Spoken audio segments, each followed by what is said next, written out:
Hello, welcome to Once Upon a Time from Pocatello Community Media and Marshall Public Library, your friendly neighborhood story time. And we're so glad to be with you today. I'm Catherine Poulter, the children's librarian, and I am Becca Hyde. I'm an early childhood librarian at Marshall Library. So we have some good books for you. I brought a big stack and I want to read all the books, every single book, but I will just read a few. But the book that I chose to read first is by one of my favorite duos. It's written by Mac Barnett and illustrated by John Klassen. So this first book that I read is called The Wolf, the Duck, and the Mouse. It's a brand new book, and I kind of like funny books. So see what you think. It's funny and it's poignant. Here we go. The Wolf, the Duck, and the Mouse. Early one morning, a mouse met a wolf. And he was quickly gobbled up.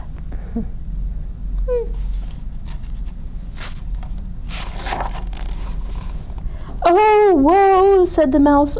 "Oh me, here I am, caught in the belly of the beast. I fear this is the end." "Be quiet," someone shouted. "I'm trying to sleep." The mouse shrieked, "Who's there?" A light was lit. A duck lay in bed. "Well," said the duck. "Oh," said the mouse. "Is that all?" asked the duck. "It's the middle of the night." The mouse looked around. "Well, out there it's morning." "It is?" said the duck. "It's so hard to tell. I do wish this belly had a window or two. In any case, breakfast." The meal was delicious. "Where did you get jam?" the mouse asked. "And a tablecloth." The duck munched a crust. "You'd be surprised what you can find inside of a wolf." "It's nice," said the mouse. "It's home," said the duck. "You live here?" "I live well. I may have been swallowed, but I have no intention of being eaten." For lunch, they made soup. The mouse cleared his throat. "Do you miss the outside?" "I do not," said the duck. "When I was outside, I was afraid every day wolves would swallow me up. In here, that's no worry." The duck had a point. "Can I stay?" the mouse asked. "Of course," the duck said. This called for a dance. Look, they have a phonograph. The ruckus inside made the wolf's stomach ache. "Oh, oh," said the wolf. "Oh, shame. Never have I felt such aching and pain. Surely it must have been something I ate." The duck shouted up, "I have a cure." "You do?" asked the wolf. "Yes, an old remedy sure to settle your tummy. Eat a hunk of good cheese and a flagon of wine and some beeswax candles." That night they feasted. The duck made a toast to the health of the wolf.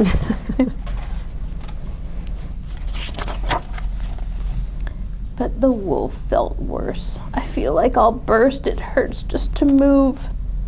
A hunter heard the wolf moan. He fired a shot but missed in the dark. The duck called up, "Run! Run for our lives!" The wolf tried to escape, but he tripped and got trapped in an old oak tree's roots. "Oh, woe," said the duck. "Oh, doom! What can we do? I fear this is the end." The mouse stood up. "We must fight. We must try. Tonight we ride to defend our home." "Charge!" Look, there they come. Out of his mouth. "Oh, woe," said the hunter. "Oh, death! These woods are full of evil and wraiths." He fled from the forest and never returned. The wolf bowed down to the duck and the mouse.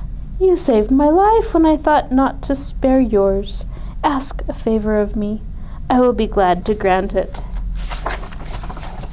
Well, you can guess what they asked for.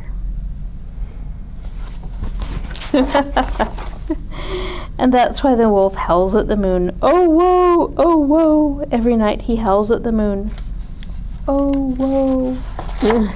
The end. What a story. What an imagination. Yes. Since it's January and it's a brand new year, maybe one of our resolutions could be to appreciate ourselves. Very good. Here's a brand new book called I Like Myself by Karen Beaumont and illustrated by David Catrow. I like myself. I'm glad I'm me. There's no one else I'd rather be. I like my eyes, my ears, my nose. I like my fingers and my toes.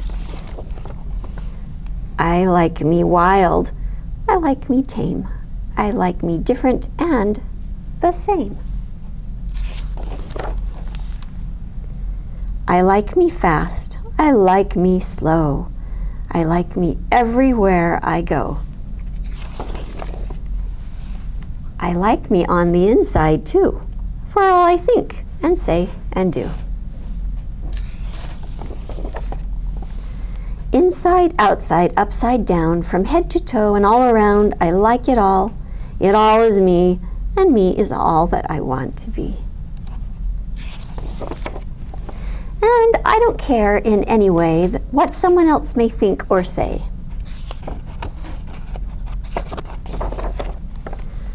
I may be called a silly nut, a crazy cuckoo bird. So what? I'm having too much fun, you see, for anything to bother me. Even when I look a mess, I still don't like me any less, 'cause nothing in this world, you know, can change what's deep inside. And so, no matter if they stop and stare, no person ever anywhere can make me feel that what they see is all there really is to me.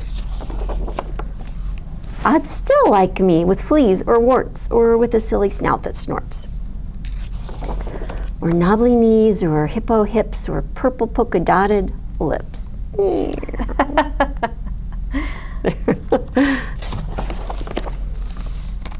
Or beaver breath or stinky toes or horns protruding from my nose. Or yikes, with spikes all down my spine or hair that's like a porcupine. I still would be the same, you see? I like myself because I'm me. The end. Oh, that's nice. All right, the next story that I have is another by that same duo of Mac Barnett and John Klassen, and this is one of my favorites because I happen to really like to knit, and this book is called Extra Yarn. So here we go. Extra Yarn, again, written by Mac Barnett and illustrated by John Klassen. Oh, there's some yarn. On a cold afternoon, in a cold little town where everywhere you looked was either the white of snow or the black of soot from chimneys, Annabelle found a box filled with yarn of every color. So she went home and knit herself a sweater. And when Annabelle was done, she had some extra yarn. So she knit a sweater for Mars too, but there was still extra yarn. And when Annabelle and Mars went for a walk, Nate pointed and laughed and said, "Ha ha, you two look ridiculous." "You're just jealous," said Annabelle. "No, I'm not," said Nate.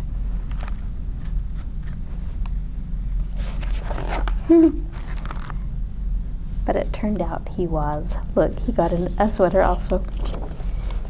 And even after she'd made a sweater for Nate and his dog, and for herself and for Mars, she still had extra yarn. At school, Annabelle's classmates could not stop talking about her sweater. "Quiet!" shouted Mr. Norman. "Quiet, everyone. Annabelle, that sweater of yours is a terrible distraction. I cannot teach with everyone turning around to look at you." "Then I'll knit one for everyone," Annabelle said. "So they won't have to turn around." "Impossible," said Mr. Norman. "You can't."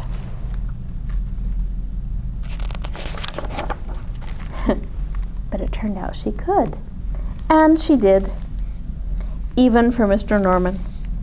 And when she was done, Annabelle still had extra yarn.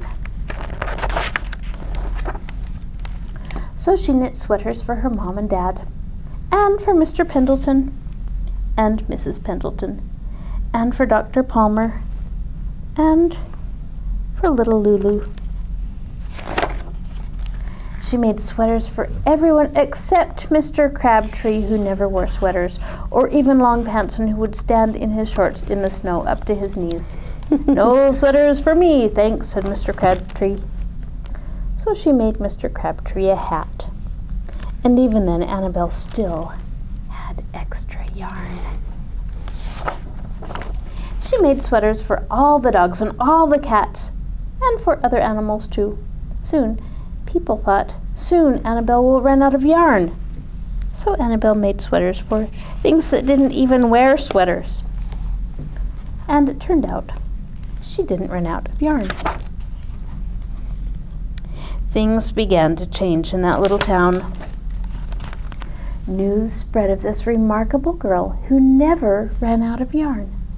And people came to visit from around the world to see all the sweaters and to shake Annabelle's hand. One day, an archduke who was very fond of clothes sailed across the sea and demanded to see Annabelle.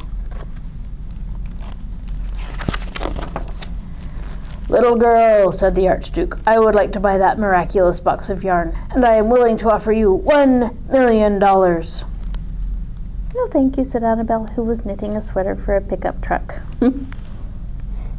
The archduke's mustache twitched. $2 million, he said.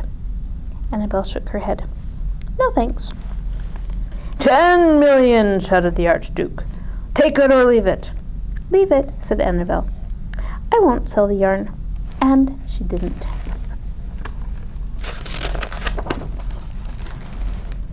So that night, the archduke hired 3 robbers to break into Annabelle's house, and they stole the box and took it to the archduke, who set off across the snow and sailed over the sea back to his castle. The archduke put on his favorite song and sat in his best chair. Then he took out the box and lifted the lid, and he looked inside.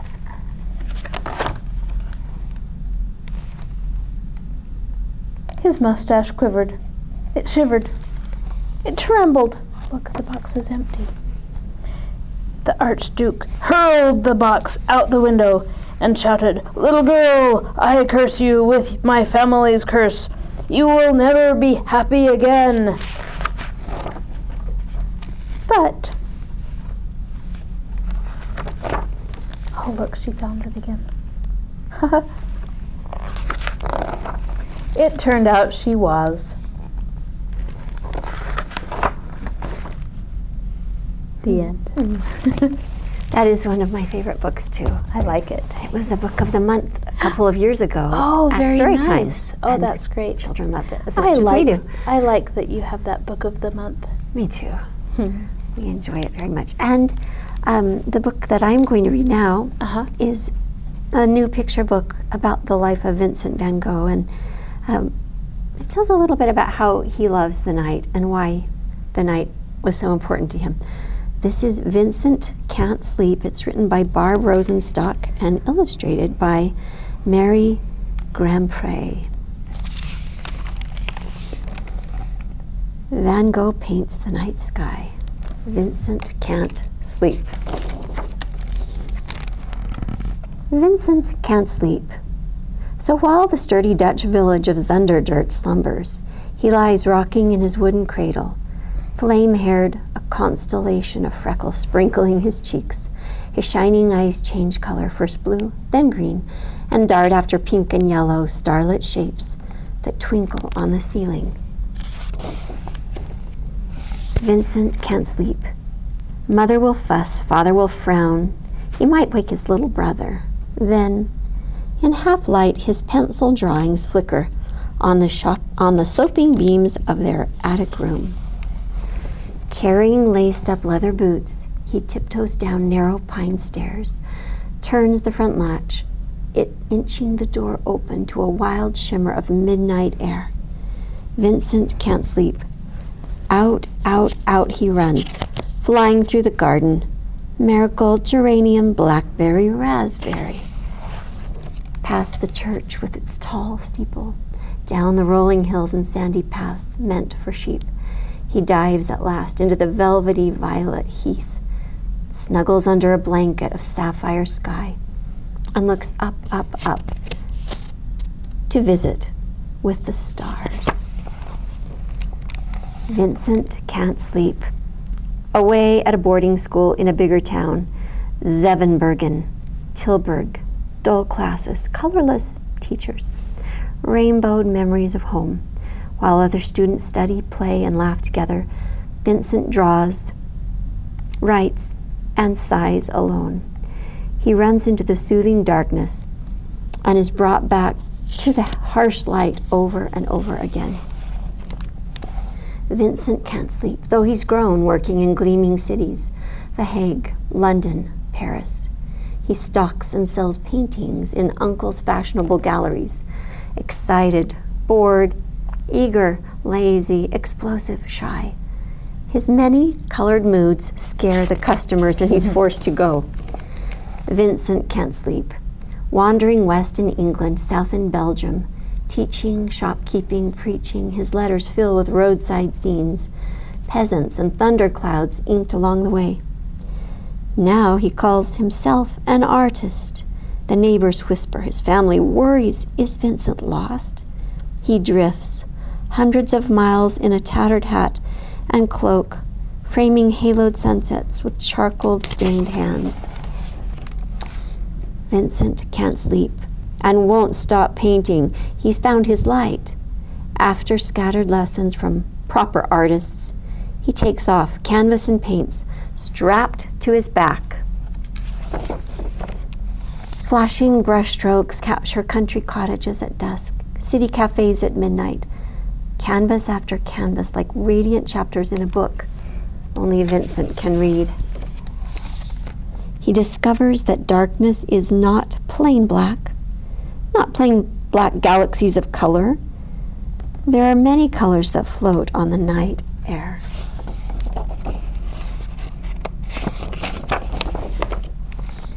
Vincent can't sleep. Shut tight in a hospital, told to rest as dark hills wave past his window, first blue, then green. He pictures a snuggling village, a flaming cypress, a tall steeple pointing up, up, up. Waits for morning when he's allowed to paint and asks himself wild questions. Does darkness have a texture? Thick? Thin? Does it have a rhythm? Quick? Slow? Is the night sky at rest, or do 11 stars pulse like a beating heart? Then his painting stands finished, a whirling moonlit dream reflecting the warm sun, bold and infinite, like the wandering Milky Way, strange and restless, like Vincent himself. A sensitive boy, a hidden genius, a brilliant artist, the one who knows best the many colors of the night.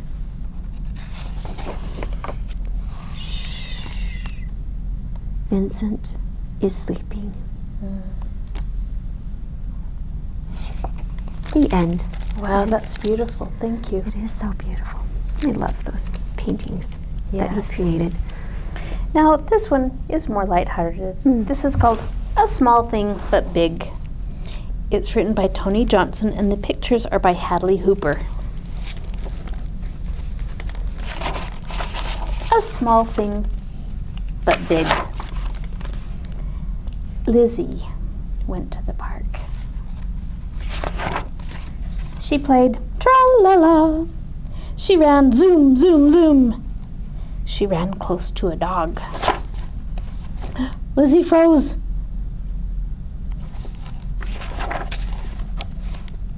Do not be worried, said the old man of the dogs timidly. Does she bark? Asked Lizzie, with worry anyway. Not at little children, said the old man. Does she bite? Asked Lizzie anxiously. Only her food, said the old man, a bit anxious also, but with a sparkle. Go ahead. Give Cecile a pat. Feeling reassured, carefully, oh, carefully, Lizzie patted Cecile. Cecile sat soft and still. She seemed to enjoy those pattings. I patted a dog, Lizzie said quietly. A small thing, but big, said the old man, quietly too. Shall we walk, Cecile? He ventured in his quiet way. Lizzie felt uneasy. Do not be worried, said the old man. Cecile will adore walking with a child. She is quite adoring being with you, the old man said shyly. How springily she walks. Lizzie walked springily too. Walking with a dog, a small thing, but big. She's a good dog, Lizzie said, patting Cecile. All dogs are good if you give them a chance. Would you like to hold her leash? How? Asked Lizzie, a little fearful. Just so.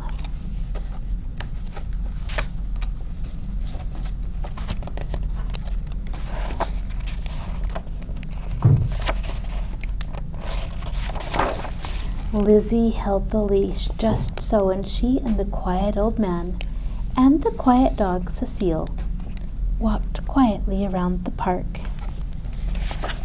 A small thing, but big. You know, ventured the old man, I believe you could take a little walk with Cecile by yourself. I could? You could. Lizzie and Cecile walked around the park, hesitant at first, then springingly, oh, springingly, while the old man watched from a bench. Walking a dog alone. A small thing, but big. I walked Cecile, said Lizzie, aglow. Magnificently, said the old man, aglow as well. Before today, I was very afraid of dogs, Lizzie told him. The quiet old man replied, Before today, I was very afraid of children. The end. Thank you. Well, most of us have a little knowledge about Langston Hughes, the celebrated poet, U.S. poet. Well, here is a book, a picture book, a very beautifully illustrated one that uses Langston Hughes' poem, Dream Variations. He wrote it in 1926, and here is a brand new picture book using the poem. It's titled, That Is My Dream, and the illustrations are by Daniel Miyares.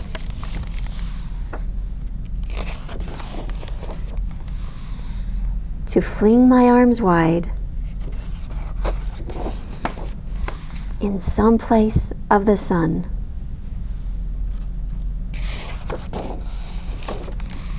to whirl and to dance till the white day is done,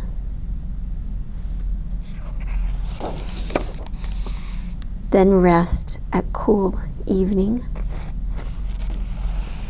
beneath a tall tree while night comes on gently. Dark like me.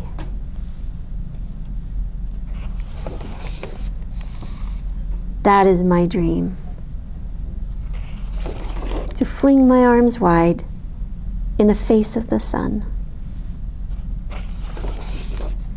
Dance, whirl, whirl, till the quick day is done.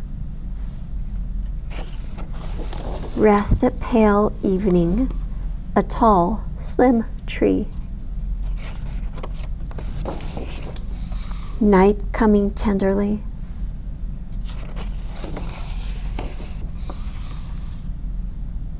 So beautiful. Black like me. The end. Oh, that's beautiful. It is beautiful. Nice. Well, I have another beautiful one. This one is about cowboys. It's called Real Cowboys. It's by Kate Hoefler and illustrated by Jonathan Bean. Real Cowboys. I think it's about real people everywhere. Real cowboys are quiet in the morning, careful not to wake the people who live in a little house in the hollow and up the mountains and at the edge of fields in the distance. Their work is to think of others, of the calf stranded on the ridge and their dog coaxing it down, of how hundreds of moving cattle will feel about the sound of distant thunder. Real cowboys are gentle. They know all the songs that keep cattle calm, moving out of storms along dirt roads and narrow canyons. At night, they sing lullabies over the calves, over the calls of coyotes, songs that keep cows on a prairie deep in sleep. They head to places called Stillwater or Red Town, but wherever they are, real cowboys are good listeners. They're always listening to their trail boss and to the other cowhands. Sometimes they listen for trucks and wolves and rushing water, and sometimes they just listen to the big wide world and its grass song. Real cowboys are safe. They pull their hats low because the sun can burn, and wear chaps so the cacti and brush don't cut them. They're on cattle drives for hours or days or weeks, but they don't mind. Real cowboys are patient. Even on a fast horse, they have to move with the slow rhythm of a herd, and it can take a long time to get places. Real cowboys ask for help. They use hand and hat signals to let others know they need them, and they ask their dogs for help too. Real cowboys are good to their dogs. They have a special way of talking to them. Cowboys say, "Go by," and "Look back," and their dogs listen, driving in a lost heifer. Real cowboys want peace. They don't want stampedes where all the cattle spook and thunder over the earth and scatter in dust storms.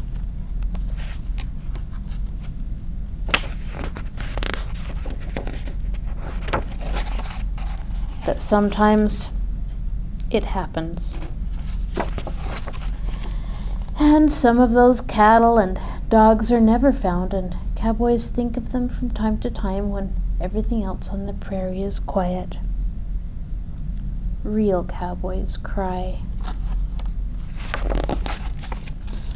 Real cowboys take turns. They make camp when the sun is as low as sagebrush, and eat in 2s and 3s at the chuck wagon. Later, they'd take turns watching over the cattle while others stretch out under mesquite moons. Real cowboys are good to the earth.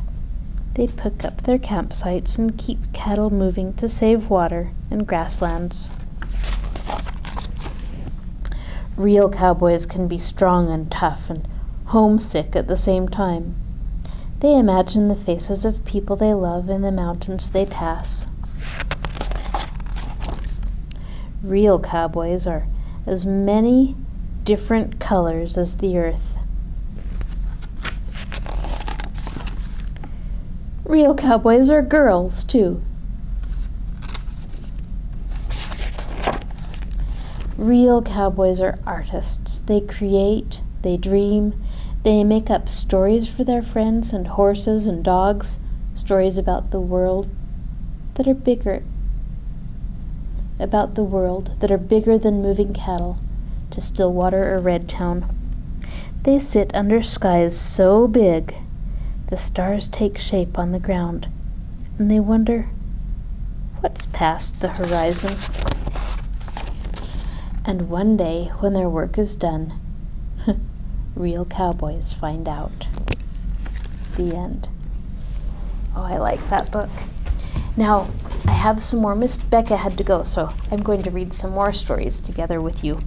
This one is a great one. It's called Duck on a Tractor. Now, there's a famous book that you might have read before called Duck on a Bike. Well, this is that same duck. And he found another farm implement, a tractor. Let's see what happens. Duck on a Bike by David Shannon. Down on the farm, Duck sometimes got wild ideas. One day he decided he could ride a bike, so he did. And then he spotted the tractor. "I bet I can drive a tractor," he said. The other animals weren't so sure, but they all said, "Well, if he can ride a bike, maybe he can drive a tractor too." Duck climbed on the tractor and looked around. He pushed some pedals and wiggled a metal stick, but nothing happened. Then a shiny little piece of metal by the steering wheel caught his eye. He pulled it out. He pushed it in. Then he turned it.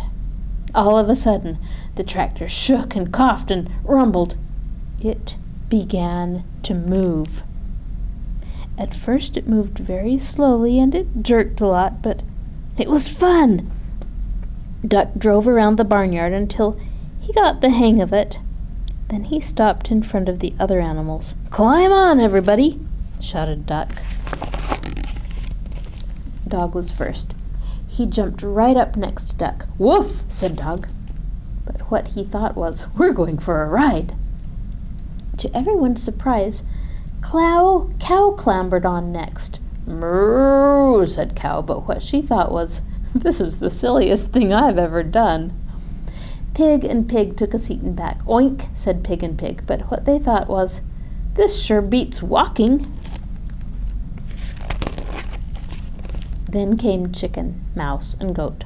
"Squawk!" said the Chicken, but what she thought was, "Last one on is a rotten egg." "Squeak!" said Mouse, but what she thought was, "I can see everything from up here." "Meh!" said Goat, but what he thought was, "I'm hungry. Does the garbage dump have a drive-through window?" Next up were Horse and Cat. Cat jumped up gracefully onto the tractor. Horse? Not so much. "Meow," said Cat, but what she thought was, "I was going to take a nap, but this should be very interesting." "Nay," said Horse, but what he thought was, "I think I'd rather walk." The only one left on the ground was Sheep. "Bah," said Sheep, but what she thought was, "This is too dangerous." "Get on, Sheep," everyone shouted, but Sheep wouldn't. She wouldn't budge, so Duck started driving away without her.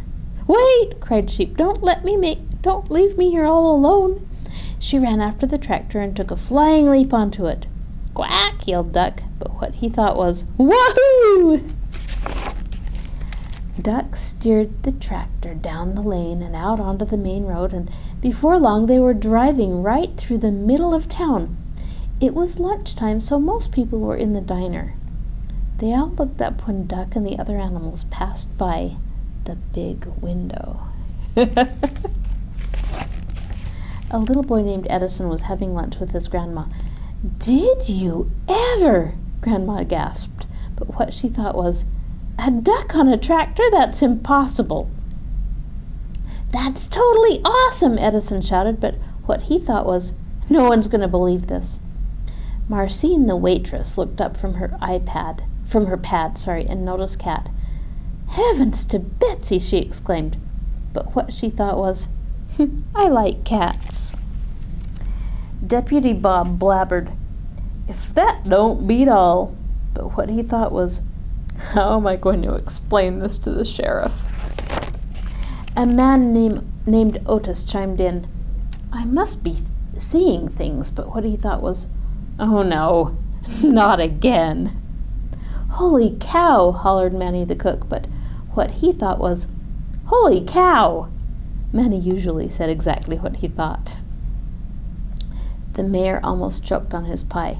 "Good gravy," he sputtered, but what he thought was, "Those pigs are even fatter than I am." Corky just whistled, but what he thought was, "That duck is smarter than he looks." Gwen came out of the restroom. "Would you look at that?" she exclaimed, but what she thought was, "I can't see a thing without my glasses." Farmer Odell observed, "That's a dang nice tractor." But what he thought was, "Hey, that's my tractor." He decided he'd better go after it and ran out the door. Everyone else ran out too and chased after him. By this time, Duck had turned onto the next street. The tractor shuddered to a stop. Duck tried turning the shiny piece of metal again. Nothing happened. "I don't know much about spelling," said Dog, "but I think that E means it's the end of our ride." She cleared her throat. "You know," she said, "I think we might get in trouble for this." "Let's get out of here," yelled Duck, just as Farmer Odell and everyone from the diner came around the corner. "Huh?" Everyone burst out laughing. "Nah," they said, "it couldn't have been." "It was an optical illusion," exclaimed Otis. Farmer Odell said he must have left his tractor running by accident. "I guess that explains it," Deputy Bob agreed. Then they all went back to the diner to finish their lunch. And no one ever admitted that on that day they had seen a cow, a goat, a cat, a dog, a sheep, a chicken, a horse, 2 pigs, a mouse, and a duck on a tractor.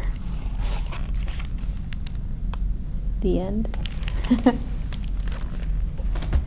Now, the next story is a story about a cat. It's by Ed Young, and it's called The Cat from Hunger Mountain. I like this story. It's a beautiful story. The Cat from Hunger Mountain. And here is the dedication. It says, "To the strange virtue in deprivation, an unwanted and the least understood gateway to humanity and life's riches." That's a deep thought. Once on Hunger Mountain there lived a wealthy lord who had everything imaginable, yet never had enough. The strongest workers built him the tallest pagoda. He lived there, high above everyone. The finest tailor made his clothing from spun silk and threads of gold.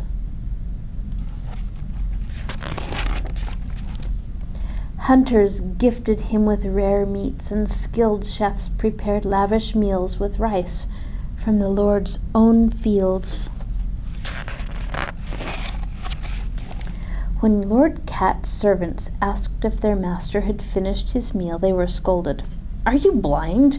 Can't you see that the bowl is half empty? Take it away."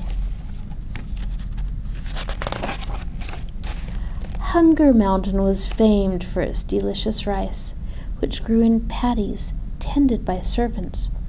More servants would then wash the rice grains in the rapid waters of the great river. Lord Cat stood watch from his pagoda and yelled, "Faster! There is more rice to harvest." Life continued in this fashion until the land was struck by drought. Weeks turned into months and months into a year without rain. The farmers' crops all failed, even the Lord's own rice fields. Villagers grew hungry. With his wealth, however, Lord Cat continued his lavish ways. The famine persisted a second year. Without food, the villagers all left the mountain and moved to the city, where life was easier. Now the Lord's great wealth was useless. There was no one left to build tall pagodas or weave elegant clothing. There were no meats or rice to cook, and no one to prepare them.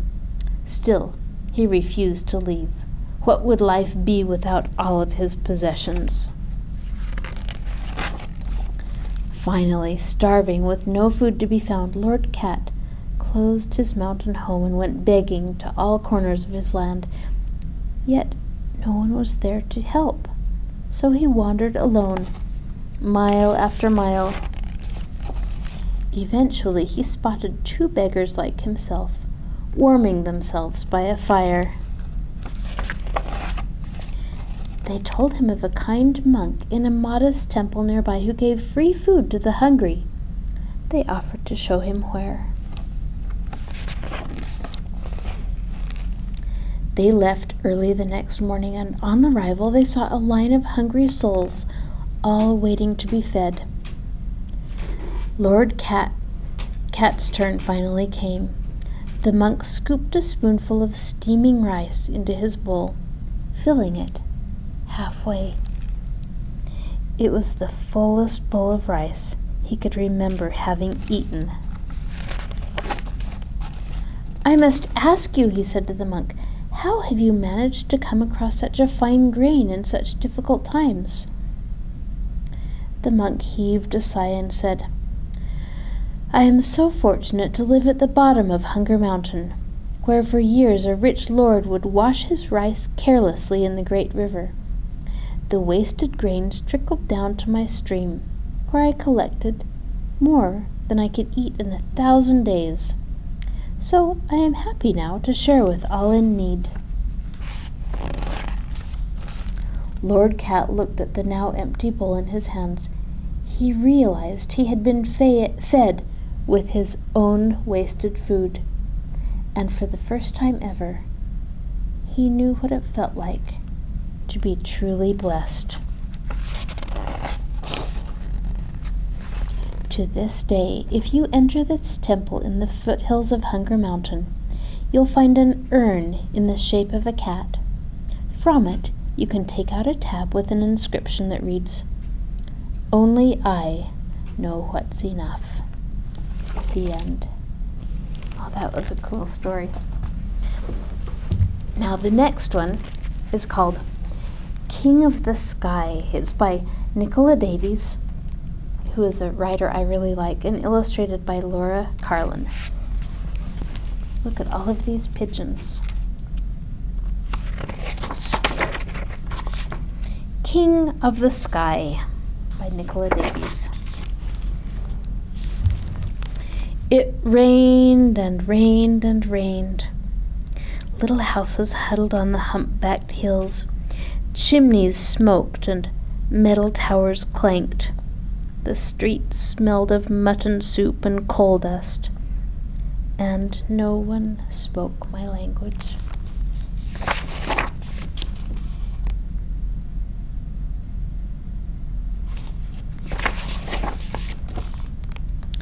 All of it told me, this is not where you belong. Just one thing remained. One thing reminded me of home, of sunlight, fountains, and the vanilla smell of ice cream in my Nona's gelateria. It was Mr. Evans' pigeons in their loft behind my house, cooing as if they strutted in St. Peter's Square in Rome.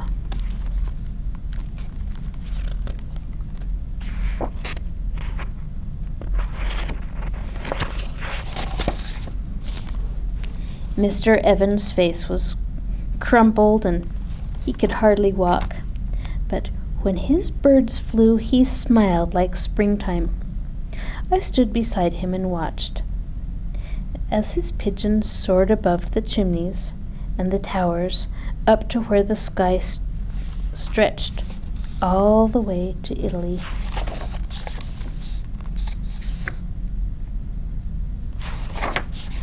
A lifetime working in a coal mine had taken Mr. Evans' breath away, so he spoke soft and slow enough for me to understand. "I like to see them fly," he whispered. "After so long underground." Every day I came to see the pigeons. "I'm training them to race," Mr. Evans said, "and this one's going to be a champion." He put a pigeon in my hand. I felt its small heart racing underneath my finger, and the push and power of its wings. Its head was whiter than a splash of milk. Its eye blazed fire. "Name him and he's yours," the old man said. I didn't have to think. "Re del cielo," I replied. "King of the sky." Mr. Evans showed me how to catch the birds and slip them into a basket. Then we'd wheel the basket to the station in a barrow. "How far today?" Mr. Evans, the station master, would ask.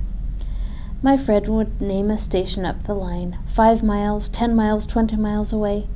A little farther every time. "They don't need a map like we do," Mr. Evans told me. "They're born knowing how to find their way. All they need is a bit of practice." Back at the loft, we'd wait, eating Mrs. Evans' Welsh cakes, and squinting up into the light. "Look out now," Mr. Evans would say. "Keep those young eyes of yours well peeled." It never took them long. From places far away, places that they'd never been, the pigeons flew home, straight and fast as arrows. But the pigeon with the milk-white head was always last. Still, Mr. Evans said he'd be a winner.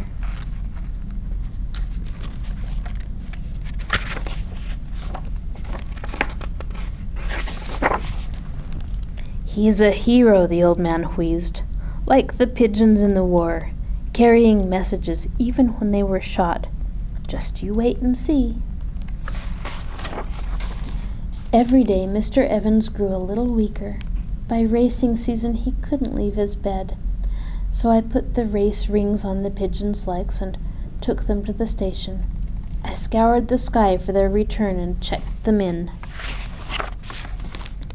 Mr. Evans' bedroom wall was papered with their winnings, but not one for Re del cielo, my king of the sky. "He's got the wings for distance," Mr. Evans breathed. Here's the race he's waited for." He handed me the entry form. King of the Sky would go to Rome by train, then race back 1,000 miles and more. I smoothed his feathers, looked into his eye, and put him into the basket for the journey. A part of me was going with him. I wasn't sure it would come back. The race day dawned. A storm blew in.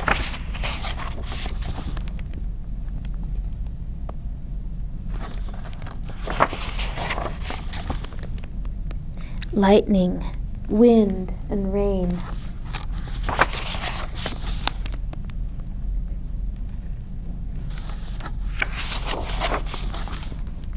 I waited for 2 whole days and nights, but the pigeon with the milk-white head did not return.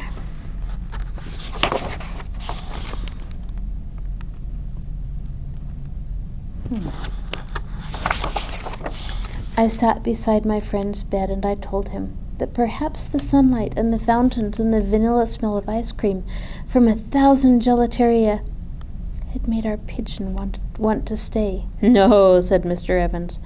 That will only tell him this is not where you belong. The old man's eyes blazed fire. Get out there, boy, he said, and welcome him. The rain had stopped. I ran out to the loft and squinted up into the clouds. A speck, a blob, a bird, a pigeon with a milk-white head, a hero and a champion. 1,200 miles he'd flown from somewhere far away he'd never been, steered north and west, finding his direction from the sun and the force that guides the compass needle. Flown until he saw the shape of humpbacked hills, the lines of little houses and the chimneys, heard the clanking towers, smelled the soup and coal dust. Flown down into the arms of the smiling, crying boy, the boy who knew at last that he was home. The end. And the last story I have for us is called Mac and Cheese by James Primus. Mac and Cheese, this is a chapter book with 3 chapters. After a lovely breakfast, here we go. The first chapter is called Breakfast. After a lovely breakfast, Mac and Cheese went on a long walk. Mac, you are the smartest noodle I know, said Cheese. I can't argue with that, Cheese, said Mac. There's probably nothing you don't know, is there, Mac? Asked Cheese.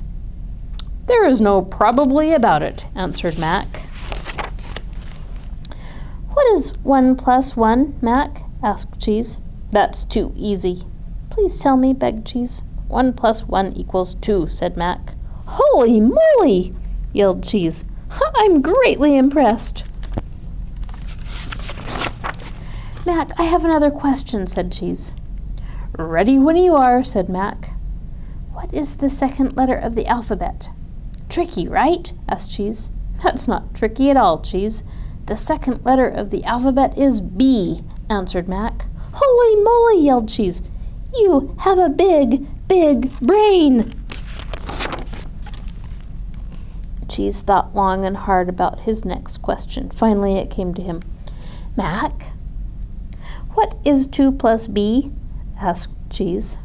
Mac blinked 7 times. I don't think I heard you correctly, Cheese, said Mac. Could you repeat the question? What is 2 + B? Mac thought long and hard about this. Even longer and harder than it had taken Cheese to come up with the question. In fact, he thought so hard it looked like he might hurt himself. Don't worry about it, Mac. It was a silly question, said Cheese. No, I almost have it figured out, said Mac. That's all well and good, but I have a much better question, said Cheese. Are there any 2 friends who belong together more than we do? Of course there are no 2 friends who belong together more than we do, answered Mac. Even I knew that one, laughed Cheese. I knew you knew, said Mac. Just then, Mac noticed 2 jars playing in catch in the field. Hey, look, it's PB and J, said Cheese. Oh, no, not them, said Mac. Lunch. After a light lunch, Cheese decided to create a large painting. When Mac walked into the room, he was very confused. What on earth is that? asked Mac. It's an orange, of course, answered Cheese. But it's blue. Oranges are oranges. Oranges are orange. Not in my painting, said Cheese. Follow me to my kitchen, said Cheese. Mac followed Cheese. Check out this picture of an orange that I taped to my refrigerator, said Cheese. You're going to love it. This is all wrong, said Mac. It's the color in oranges, is it not? asked Cheese. Yes, it is orange, but it's a triangle, said Mac. Oranges are round. Not in my painting, said Cheese. Follow me to my dining room, said Cheese.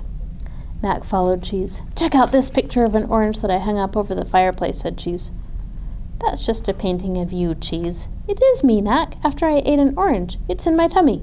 In your tummy? I am outraged, said Mac. Sometimes art should be outrageous, said Cheese. Follow me outside, said Cheese. Mac followed Cheese. Check out this mural I painted, said Cheese. I think you will like it.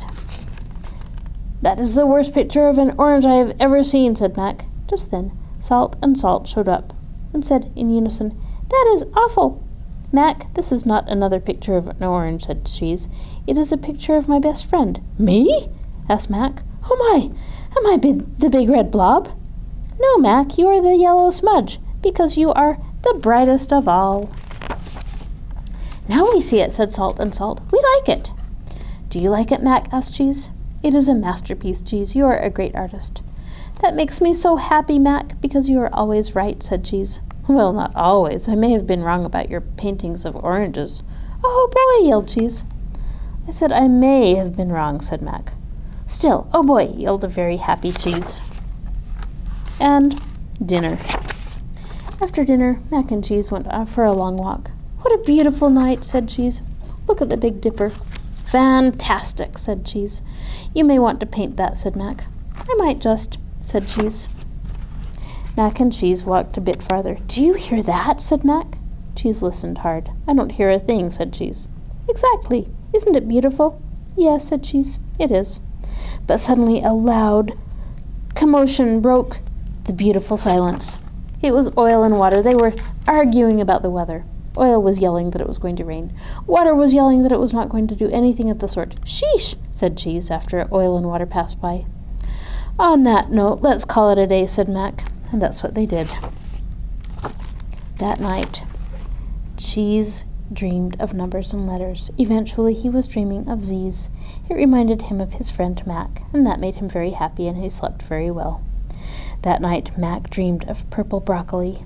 Mac knew broccoli was usually green, but he liked it because purple broccoli reminded him of his friend Cheese, and that made him very happy, and he slept very well too.